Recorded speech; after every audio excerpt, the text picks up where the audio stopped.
సతీమణికి కొన్న చీరల ధర ఎంతుంటుందో తెలుసా? వాటి ప్రత్యేకతలు ఇవే. ఆంధ్రప్రదేశ్లోని ధర్మవరం పట్టణం ఈ ధర్మవరం చీరలకు ప్రసిద్ధి. పెళ్లి చీరంటే ధర్మవరం చీరే కట్టాలని మాట వినే ఉంటారు. ఈ పనితనంలోనే ఉండే గొప్పతనమే దానికి కారణం. జరీ, పట్టు కలిపి వేసే ఈ ఒక్క చీర తయారీకి కనీసం వారం సమయమైనా పడుతుంది. ఇవి చూడ్డానికి కాస్త కంచిపట్టు చీరలకు దగ్గర పోలికలతో ఉంటాయి.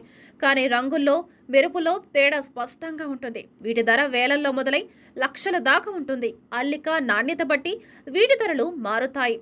చంద్రబాబు భువనేశ్వరి కోసం తీసుకున్న మరో చీర ఆకుపచ్చ రంగు ఉప్పాడ చీర. అన్నీ చూసి ఆ చీర సెలెక్ట్ చేశారాయన. ఈ చీరలకు ప్రత్యేకమైన గుర్తింపు ఉంది. ఉప్పాడ అనే తీర ప్రాంతం గ్రామం నుంచి తయారయ్యేవే ఉప్పాడ చీరలు. వీటిని జాందాని అల్లిక విధానంతో తయారు చేస్తారు. ఇది చాలా ఏళ్ల నాటి అల్లిక పద్ధతి. ఈ చీర అంతటా జరీ పరితనం ఉంటుంది. ముట్టుకుంటే చాలా మృదువుగా ఉంటాయి చీరలు. చాలా సింపుల్గా ఉండే ఈ చీరలను చిన్న వేడుకల నుంచి పెళ్లి కూతుళ్ల దాకా ఎంచుకుంటున్నారు. డిజైన్ బట్టి వీటి తయారీకి నెలల సమయం కూడా పట్టొచ్చు. Save a life. Download uBlood app. uBlood for the new blood.